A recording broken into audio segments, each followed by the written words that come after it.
Всем привет! Сегодня у нас будет не совсем обычный видеоролик, мы не будем рассматривать определенную масштабную модель, а я вам покажу сразу несколько автомобильчиков, которые мне удалось приобрести в коллекцию за последнее время.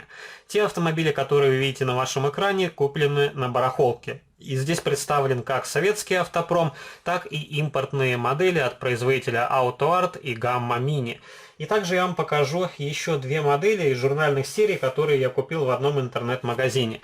На них я тоже сделаю в будущем отдельный детальный видеоролик. Первая модель Ford F100 82 года выпуска.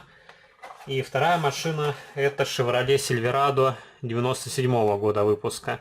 Это машина из аргентинской журнальной серии. Давайте начнем с первой модели. Это BMW Isetta от Gamma Mini. Очень симпатичный миниатюрный автомобильчик в синем цвете. Он очень легкий, несмотря на то, что корпус здесь металлический. Пластиковые навесные детали. И это очень старая модель. Прозрачные задние фонари, пластиковые колесики. И у этого автомобиля открывается передняя дверка, правда на моей модели она всего лишь приоткрывается. Что-то мешает, и не буду ломать дверку, а потом аккуратно разберу модель и посмотрю, что здесь неисправно. У меня в коллекции есть похожие BMW Isetta. Одна модель тоже от Gamma Mini и две модели от Carrorama. Одна с открывающейся дверкой, а вторая уже с глухой дверкой более поздних выпусков. Ну, вот такая симпатичная модель. Ее нужно будет отмыть от пыли, пройтись полиролью, и тогда уже смело можно поставить автомобильчик на полку. Вторая модель это ГАЗ-24 Волга в масштабе 1 к 50. Автомобиль Горьковского автозавода. Уничтожили оснастку по производству этих автомобилей, как и ГАЗ-14 Чайка. Хотя таких Волг было сделано довольно много, и большим раритетом эта модель не является. Более ценные модели с 4 круглыми фарами. И, конечно, эта машина по уровню проработки уступает агатовскому изделию. Я потом сделаю отдельный видеоролик на эту модель, и мы сравним ее с машиной от Агат.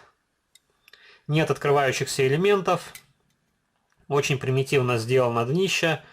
Написано «Волга». Также написано «Сделано в СССР». Машина на заклепках. Если посветить заднее стекло, то загораются передние фары. Здесь стоит призма специальная.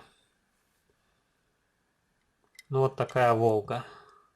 Можете в комментариях написать, есть ли в вашей коллекции подобные автомобили, в каком он варианте окраски. Коробочки, к сожалению, у этой модели нету. Далее перейдем к более дорогостоящим изделиям. Первая машина это Bugatti Veyron от AutoArt. В оригинальной упаковке. На нижней стороне есть информация, которая касается производителя.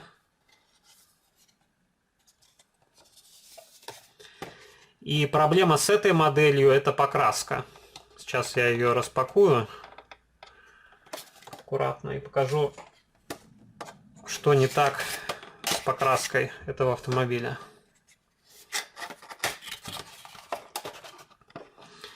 Я постараюсь как-то исправить лакокрасочное покрытие. Возможно, нужен будет полный перекрас, возможно, частично подкрашу дефектные участки. Если вы присмотритесь, на желтом цвете очень много микротрещин. И это не цинковая чума, а просто дефект покраски.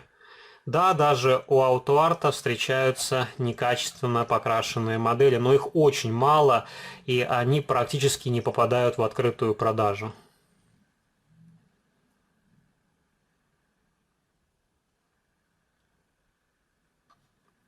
У этого автомобиля поворотные передние колеса, отлично проработаны колесные диски, покрышки, интерьер.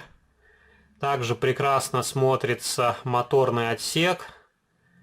Присутствует номерной знак. Полностью комплектная модель, но еще раз повторюсь, у нее проблемы с лакокрасочным покрытием. И если делать полный перекрас, то, скорее всего, мне не удастся сделать красивое разделение двух цветов. Поэтому сначала постараюсь подкрасить модель локально, аккуратно кисточкой, и потом уже заполировать ремонтированные участки. Следующая модель Mercedes-Benz S63 AMG в кузове W221. Тоже оригинальная упаковка. И эта модель при транспортировке, скорее всего, соскочила с подиума и поломались мелкие навесные детали.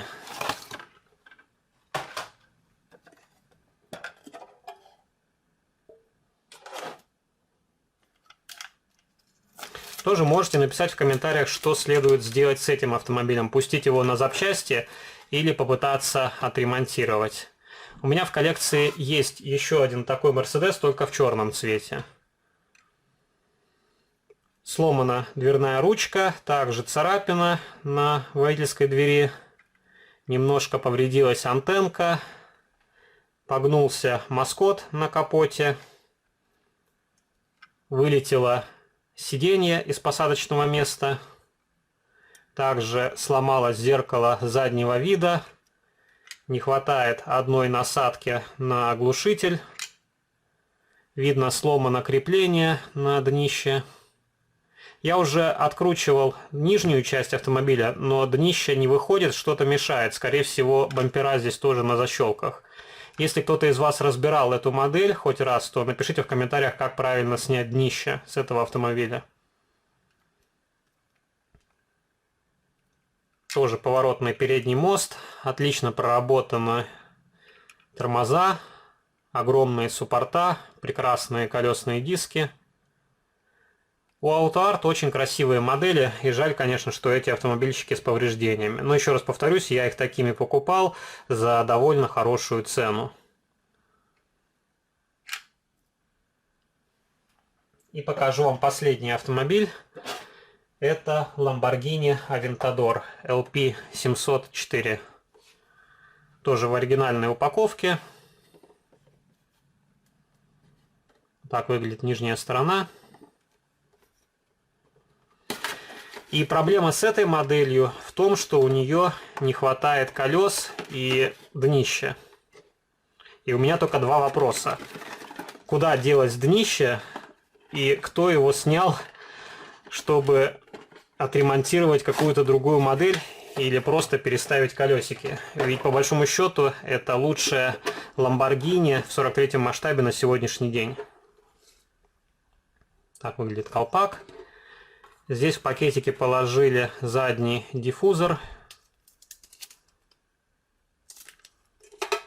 Также есть инструкция.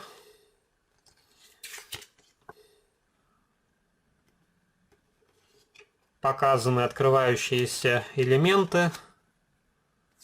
Очень красивая модель. У меня в коллекции есть такая комплектная машина в двух вариантах окраски. На обе модели я делал видеообзор, поэтому кому интересно посмотреть, что открывается у этого автомобиля, поищите старые видеоролики. Также есть вкладыш с порядковым номером, модель 797. Блистер. И продавец аккуратно упаковал машину в пакетик, чтобы она не поцарапалась.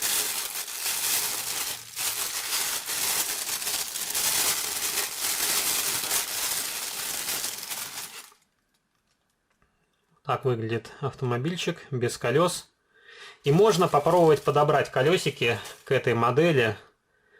Взять от какой-нибудь журнальной машины или от аналога Hot Wheels. Они стоят значительно дешевле, чем продукция AutoArt. В общем, подумаю и посмотрю. И вы в комментариях тоже можете написать, что следует сделать с этим автомобилем.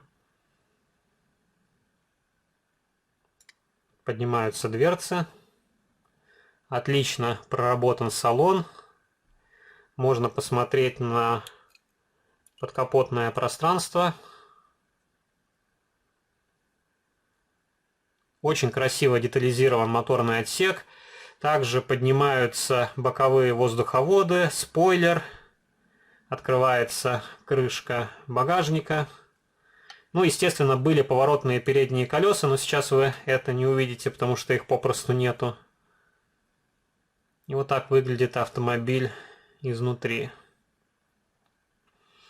Такая небольшая коллекция не совсем комплектных автомобилей, которую я хотел вам показать в рамках сегодняшнего видеоролика. Пишите ваши комментарии, какой из показанных мною автомобилей вам понравился больше всего. Если вам понравился видеоролик, не забывайте поддержать его лайком. Вступайте в мои группы в социальных сетях ВКонтакте и Фейсбуке. Жмите на колокольчик, если вы не сделали этого раньше, чтобы не пропустить уведомления о выходе новых видео на этом канале. И можете подписаться на мой второй канал, там тоже выкладываются видеоролики на масштабные модели из моей коллекции. А на сегодня это все. Пока-пока.